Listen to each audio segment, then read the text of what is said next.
Esta mañana vamos a compartir una predicación que le hemos colocado como título Senderos de Retorno. Le hemos colocado a esta predicación Senderos de Retorno.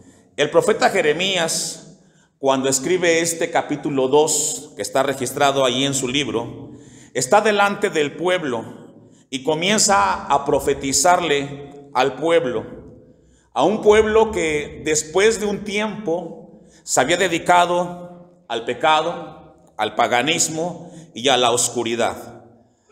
En ese tiempo Israel vivía bajo una sombría vida alejada de Dios, y en ese lugar Dios levanta al profeta Jeremías. Cuando él pronuncia estas palabras que estamos leyendo, que hemos leído en el capítulo 2, él está en el templo, él está en la casa de Dios y le está hablando a un pueblo que no quiere saber de Dios. Le está hablando a unas personas las cuales se habían alejado de Dios. Es increíble lo que estaba presenciando en ese lugar Jeremías. ¿Cómo llega un pueblo o cómo llegó Israel después de caminar, después de experimentar las cosas grandes de Dios? ¿Cómo llegó a apartarse de Dios? Cuando yo leía esto en la semana me impactó y me acordé de muchas historias que me ha tocado vivir como pastor. ¿Cómo llega una familia que vino al altar, se postró ante Dios, le pidió a Dios que dirigiera su vida y posteriormente esa familia se alejó de las cosas de Dios? Le es indiferente. ¿Cómo llega un joven que cuando comenzó en ese crecimiento dijo: voy a dedicarle mi vida a Dios, voy a consagrarme al Señor y voy a usar lo que Dios me dio para glorificar su nombre? Y después de un tiempo ese joven cayó en la rutina, en el desinterés, en la apatía de las cosas de Dios. ¿Cómo llega una iglesia que anheló la presencia de Dios, que deseó, que experimentó la misericordia, la gracia, el favor de Dios y posteriormente se alejó de las cosas del Señor? ¿Cómo llegamos a ese lugar? Porque sucede, y es posible que en este lugar haya hermanos, hermanas, familias que estén en esa condición. Después de haber experimentado tantas cosas con Dios, hoy estemos haciendo cosas que no tienen sentido o que no nos llenan. Venimos al templo, cantamos, escuchamos la palabra y salimos como entramos. No sucedió nada. Solamente cumplimos con un rito, con un congregarnos. ¿Sabe que cuando llegamos a este lugar, aquí está el Señor? Y su presencia, su palabra es tan profunda que el corazón agradecido es estremecido por Él y es transformado cuando escucha su palabra. Cuando cantamos a Dios, no cantamos por cantar, cantamos por agradecimiento de lo que Cristo ha hecho en nosotros. Pero a veces cantamos tan mecánicamente que ni sentimos lo que estamos cantando. ¿Cómo llegamos ahí? ¿Cómo llegamos a esa postura, a ese lugar de indiferencia ante Dios? Y es un buen momento para ver la historia de Israel, porque es posible, es muy posible que lo que le pasó a Israel nos pase a nosotros si descuidamos nuestro caminar con Dios. El apóstol Pablo, en la carta a los Efesios, capítulo 2, versículo 10, vamos a ir a un poco de introducción. Dijo algo muy importante que Dios quiere que revisemos ahora que vamos a adentrarnos en este episodio de la nación de Israel. Efesios 2:10 dice la palabra del Señor: porque somos, y aquí está hablando a los cristianos. ¿Cuántos somos cristianos? Somos hechura suya, creados en Cristo Jesús para buenas obras.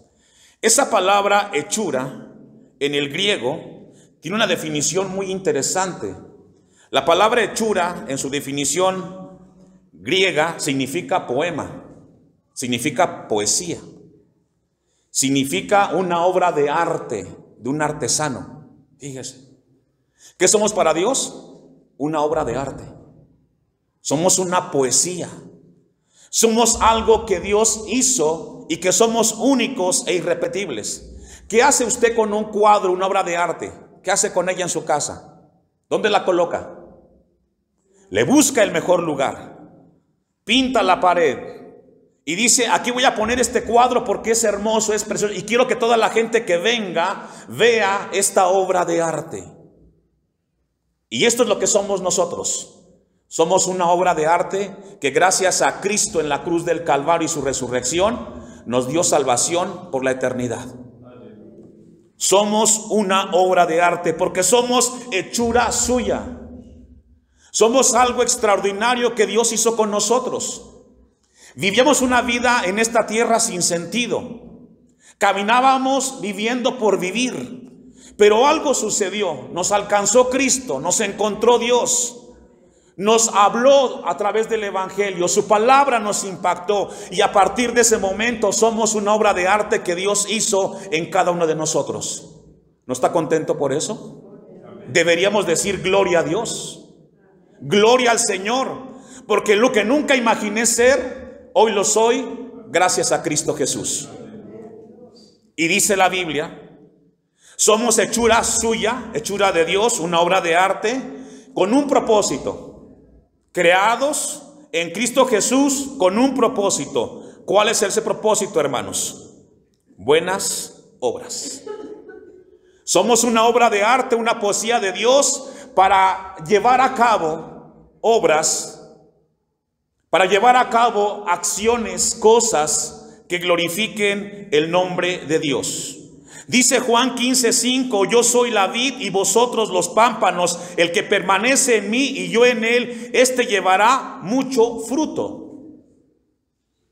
Y como obra de arte de Dios, tenemos un propósito y es dar fruto para la gloria y para la honra de nuestro Dios. Somos llamados para vivir en buenas obras. Y mire que Dios es extraordinario. ¿Cuáles son esas obras, pastor? ¿Cuáles son las obras que Dios ha preparado para mí? ¿Se recuerda de José, el hijo de Jacob, que lo vendieron sus hermanos? Era una obra humanamente que no tenía esperanza en esta tierra, porque es llevado esclavo a Egipto. Pero cuando José era llevado a Egipto, a la tierra de Gosén, ya Dios estaba viendo que José sería el segundo en el gobierno egipcio para rescatar al pueblo que sería esclavizado. Y cuando Dios estaba trabajando con José, estaba viendo un paso adelante a Moisés, viendo a ese hombre que se convertiría en un libertador del pueblo de Dios. Y cuando estaba viviendo con Moisés, veía un paso adelante a Josué, que se convertiría en el libertador, que guiaría al pueblo a la tierra prometida. Y cuando levantó a Josué, estaba viendo a Samuel. ¿Por qué le comento esto? Porque Dios va un paso adelante de nosotros. Él no solamente está trabajando con esta iglesia en este lugar, está viendo lo que va a suceder en 10, en 15, en 20, 30 años en esta iglesia. Hombres y mujeres que estarán aquí. ¿No lo vemos?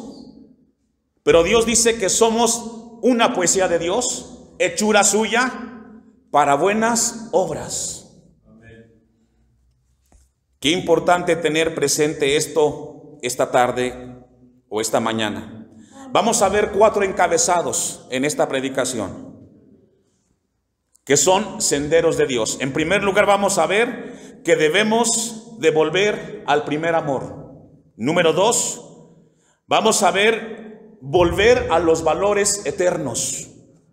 Número 3, volver a un compromiso con Dios. Y número 4, volver a una dependencia con Dios. Estos 4 puntos los vamos a ver con la ayuda de Dios. Vamos a ir entonces al profeta Jeremías capítulo 2, versículos del 1 al 8, y vamos a ver cómo la nación de Israel abandonó su primer amor. ¿Qué es el primer amor, pastor?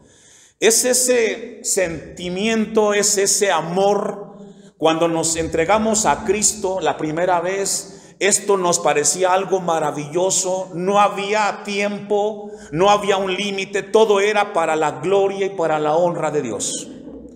El primer amor nos habla a nosotros de una etapa en la cual no veíamos defectos ni errores. Todo era aprendizaje en Cristo Jesús. Pero Israel perdió su primer amor. ¿Ha visto esto usted en casa? Y voy a tocar quizás algún punto medular con los matrimonios. Estamos en la etapa del noviazgo y siempre el hombre por lo regular es el que está proponiendo, buscando tiempo para convivir, ¿cierto? Pero llega el matrimonio y nos acostumbramos a tanto ver a la pareja al lado que damos por sentado de que no hace falta darle un detalle a la hermana. Le pregunto, hermana, con sinceridad, ¿es necesario de repente recibir un detalle por parte del hermano? Claro. Es necesario de repente llegar a la casa y decirle, amor, te traje un ramo de flores. Es importante alimentar la relación. Pero muchos matrimonios viven bajo un techo, pero ¿sabe qué? Indiferente uno con el otro. Viven mecánicamente. Se levantan en la mañana y sabe que tiene que hacerle el desayuno al esposo, que tiene que prepararle la comida para que se vaya, etc. Y regresa y es lo mismo. Y cuando llega el hermano, ya llegué, ¿cómo estás? O dame de comer, etc. Rutina. Se dejó, se abandonó de el alimentar la relación. Se perdió la sensibilidad. No se va de la casa la hermana porque tiene un compromiso con la relación. Pero se dejó de hacer cosas importantes, hermano. Porque una relación hay que alimentarla todos los días, ¿o no, hermanas? Claro que sí. Nos acostumbramos a la rutina. Al ya llegué, ya me voy. Ya sabes que estoy enojado. Luego se le va a quitar. La puerta la azoto. Nos enojamos, nos encontentamos. Rutina. Y ahí se pierde el primer amor. Y muchos matrimonios han perdido el primer amor. No saben qué es una relación. Se les olvidó aquello que tanto desearon tener. ¿Y sabe cuándo valoramos a la pareja? Cuando ya no está. Cuando ya no está, entonces, qué importante era para mí. Debí haber hecho más. Pude haber hecho más. ¿O no? Claro que sí. Hasta que no tenemos a la pareja nos damos cuenta cuánto vale para nosotros. Esto le sucedió a Israel como nación. Se acostumbró tanto a Dios, pero perdió su primer amor. Vamos a ver la historia. Vino a mí palabra de Jehová diciendo, Dios le habla a Jeremías, anda y clama a los oídos de Jerusalén, diciendo, así dice Jehová, me he acordado de ti, de la fidelidad de tu juventud, del amor de tu desposorio. Desposorio es noviazgo. Dios le está diciendo a Israel, me acordé cuando te gozabas, cuando anhelabas en mi presencia estar. Me acuerdo de esos momentos en los cuales no había un tiempo. Era la hora del culto y venías a postrarte ante mi presencia. Anhelabas los atrios. Te gustaba cantar, pasabas al frente. No tenían que decirte pasa al frente. Tú venías, te postrabas. Porque para ti era lo mejor. Eso sucede en el desposorio, en el primer amor. Cuando andabas en pos de mí en el desierto, en tierra no sembrada. Y habla del tiempo cuando la nación andaba en el desierto vagando, pero buscaba a Dios, anhelaba. 3, santo era Israel a Jehová. En ese tiempo, cuando estaban en el primer amor, el pueblo sabía distinguir entre lo santo y lo profano. Sabía distinguir entre lo bueno y lo malo. Cuando se pierde el primer amor, hermanos, para mucha gente le cuesta, no sabe distinguir entre lo bueno y lo malo. Puedes escuchar una canción del mundo y te da lo mismo escuchar a Juan Gabriel que escuchar a cantante cristiano. No ves la diferencia. Pones un canto en tu casa y pones una canción y sientes lo mismo. Puedes cantarle a Dios con la cabeza cubierta, descubierta y te da lo mismo. Has perdido sensibilidad ante la presencia de Dios que dice, soy santo, 3 veces santo. Hemos perdido la sensibilidad. No importa lo que hagamos, cantemos, leamos la Biblia, trabajemos, hagamos el aseo, siempre, siempre, no se le olvide esto, estamos en la presencia de Dios. ¿O no? ¿Dios es omnisciente? ¿Omnipresente? Donde quiera que estemos está Dios. Y todo lo que hagáis, hacedlo como para Dios y no para los hombres.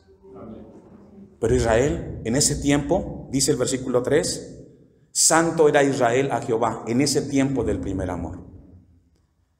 Primicias de sus nuevos frutos, todos los que devoraban eran culpables, mal venía sobre ellos, dice Jehová, es decir, la gente entendía y sabía que había hecho mal y que había consecuencias, y caminaban a Dios y se arrepentían.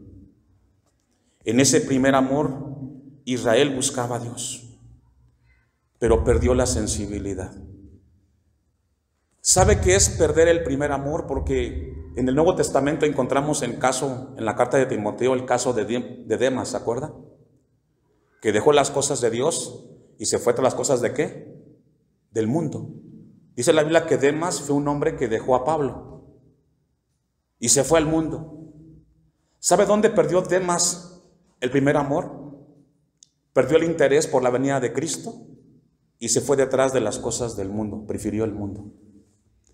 Perdemos el primer amor cuando nos olvidamos que Cristo vendrá por segunda vez o que iremos a su presencia y nos vamos detrás de las cosas de este mundo que son pasajeras y son terrenales.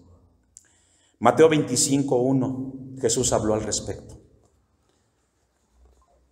Hay un contraste de amores cuando se pierde el primer amor. Se pierde el anhelo y el deseo de las cosas de Dios y se pone más énfasis el amor por las cosas materiales, terrenales y pasajeras. Y Jesús habló al respecto en esta parábola.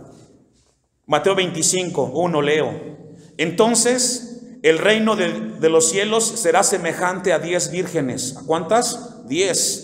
Que tomando sus lámparas salieron a recibir al esposo. 5 de ellas eran prudentes y 5 ¿qué?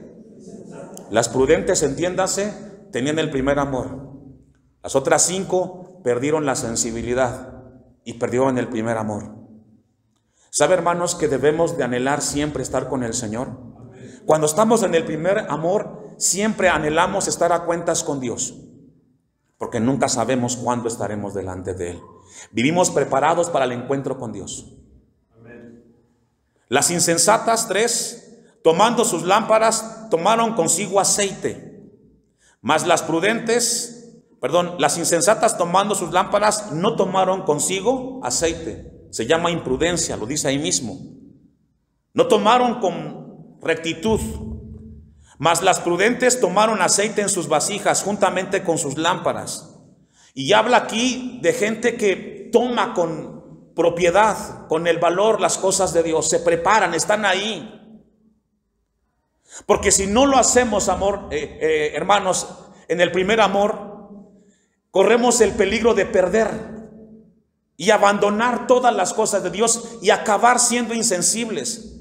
¿No tiene usted temor? Yo tengo temor de que pase el tiempo y me vuelva insensible en las cosas de Dios. Tanto hacemos esto que perdiéramos la sensibilidad de hacer lo que hacemos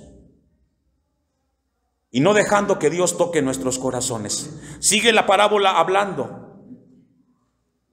6, y a la medianoche se oyó un clamor, aquí viene el esposo salida a recibirle. Entonces todas aquellas vírgenes se levantaron y arreglaron sus lámparas. Y las insensatas dijeron a las prudentes, dadnos de vuestro aceite, porque nuestras lámparas, ¿qué dice? Las insensatas anhelaban lo que habían hecho las prudentes. Y yo he visto esto, porque siempre hay hermanos que están viviendo en el primer amor. He visto y veo hermanos, y sé que aquellos hermanos que están en su primer amor, a pesar del tiempo que tienen con el Señor, siguen amando a Dios con fervor. Se esfuerzan, se gozan, vienen, reciben, salen llenos de Dios. Dios les ministra, se dejan ministrar. Y los que no están en su primer amor, quisieran estar haciendo lo que los hermanos hacen en su primer amor. Es una bendición deleitarse en la presencia de Dios, hermanos. Es una bendición muy grande. Pero las insensatas dice que no tenían. Sigue la historia y dice que las insensatas se quedaron porque perdieron el primer amor. Segunda de Pedro, capítulo 1, versículo 7, el apóstol Pedro, también habla un poco más acerca de este tema del primer amor y cómo se descuida ese primer amor. 7. Y a la piedad, afecto fraternal, y el afecto fraternal, amor, porque si estas cosas están en vosotros, es decir, si lo que hemos leído está en su vida y abundan, no os dejarán estar ociosos ni sin fruto en cuanto al conocimiento de nuestro Señor Jesucristo. Pero el que no tiene estas cosas, es decir, el que no está viviendo las cosas de Cristo, tiene la vista muy corta, es ciego, habiendo olvidado la purificación de sus antiguos pecados. Por lo cual, hermanos, tanto más procurad hacer firme vuestra vocación y elección, porque haciendo estas cosas no caeréis jamás. Porque de esta manera os será otorgada amplia y generosa entrada en el reino eterno de nuestro Señor y Salvador Jesucristo. El apóstol Pedro habla de no perder la sensibilidad con las cosas de Dios, sino mantenernos firmes. Vamos a ver el segundo encabezado que encontramos ahí en Jeremías y está en el versículo 11.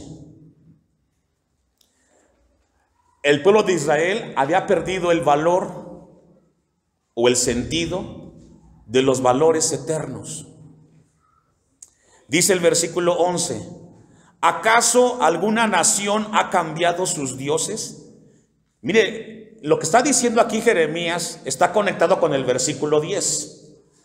¿Acaso alguna nación, y aquí está hablando de la nación de Quitim y Cedar, que está ya en el versículo 6, ¿acaso alguna nación ha cambiado sus dioses? Es una pregunta. Quitim y Cedar, que está en el texto 10, eran pueblos paganos que vivían en la idolatría. Y Dios a través de Jeremías dice: ni estos paganos cambian a sus dioses. ¿Cómo es posible que ustedes abandonen a su Dios? Dice el texto 11: aunque ellos no son dioses, sin embargo mi pueblo ha trocado su gloria por la que no le aprovecha. ¿Y sabe que así está el cristianismo de hoy? Mucho cristiano de hoy ha dejado y ha echado a un lado las cosas que aprovechan. Yo le hacía a usted mención de esta historia. ¿Cuál es tu proyecto de vida? ¿Hacia dónde estás dirigiendo tu vida, tu familia? Porque yo no encuentro en esta tierra un mejor proyecto de vida que el de Dios. Yo no encuentro en esta tierra un proyecto más importante que el proyecto de Dios con nosotros, que está pensando y trabajando con nosotros, pero también está viendo trabajar con tus hijos y con los hijos de tus hijos por las siguientes generaciones. Yo no entiendo cómo la gente no logra ver que no hay cosa más importante que el proyecto de Dios en nuestras vidas. Les decía yo la historia de José. No solamente veía a José, vio a Moisés, vio a Josué y veía adelante 20, 30, 40 años lo que iba a pasar. No hay cosa más grande para nuestras vidas que Cristo Jesús, hermanos. Porque Él no solamente va a ayudarnos hoy, estará siempre con nosotros. Sin embargo, mi pueblo ha trocado su gloria por la que no aprovecha. Esta frase en el original hebreo habla de abrazar cosas infructuosas, terrenales, pasajeras. El pueblo de Israel dejó las cosas eternas por abrazar las cosas terrenales, materiales, que son pasajeras. ¿Y cuántas veces hemos visto esos casos? Cristianos que un día fervientemente se desbordaban delante de la presencia de Dios y ahora no hay cosa más importante que mi trabajo, mi negocio, mi casa. Yo le hago una pregunta a la iglesia en el nombre de Cristo. ¿Hay algo más importante en esta tierra que las cosas de Dios? ¿No debería ser el día de culto el más importante para nosotros? No debería haber pretexto ni queja, debería de ser un gozo llegar a la casa de Dios. porque Dios desea hablar a su pueblo. Pero muchas veces las cosas materiales parecen más atractivas que las eternas. Amén. Versículo 16. Bueno, vamos a Jeremías. Jeremías 6, 16. En lo que estoy buscando Jeremías 6, 16, yo encontré aquí algunos valores eternos que abandonó Israel en ese momento. Primero, abandonó la lectura de la palabra de Dios. No le causó interés. Número 2, dejó la oración. Hoy nos cuesta mucho orar. Hoy nos es muy difícil, a veces pesado, tedioso orar. Entender que tenemos que llegar a la casa de Dios. Y lo primero que tenemos que hacer aquí es: Señor, gracias por haber llegado. Gracias por la vida que me diste. No hay cosa más importante que agradecerle a Dios. Tristemente, no lo vemos interesante. En tercer lugar, la santidad es un valor eterno. La hemos dejado. No nos importa. A Dios se le puede servir como sea. Mientras yo le cante, mientras yo haga las cosas, puedo hacerlo. No. Tenemos que darle el respeto a Dios porque Dios merece respeto. Dice Jeremías 6, 16. Así dijo Jehová. ¿Quién dice? Paraos en los caminos y mirad y preguntad por las sendas, ¿qué? ¿Cuáles son esas sendas antiguas? Es ese camino que transitaron hombres como Abraham, como Moisés, como José. La senda antigua es ese camino que transitó el apóstol Pablo, el apóstol Pedro, Eliseo, Salomón. Mujeres como Ana, como Esther. Ese camino de consagración, de compromiso, de amor a las cosas de Dios. La senda antigua es la palabra de Dios. Hombres y mujeres que caminaron antes que usted y que yo, pero que cuando caminaron por ese camino honraron a Dios con sus vidas. Preguntar por ese camino. ¿Cómo vivió ese hombre, Abraham? ¿Cómo vivió Pablo, Santiago? ¿Cómo vivió Juan? ¿Cómo vivió Ana, Esther? Hombres, mujeres que caminaron con temor a Dios. ¿Cómo ellos le hicieron? Y hoy no podemos hacerlo nosotros. Tenemos que volver a esos lugares.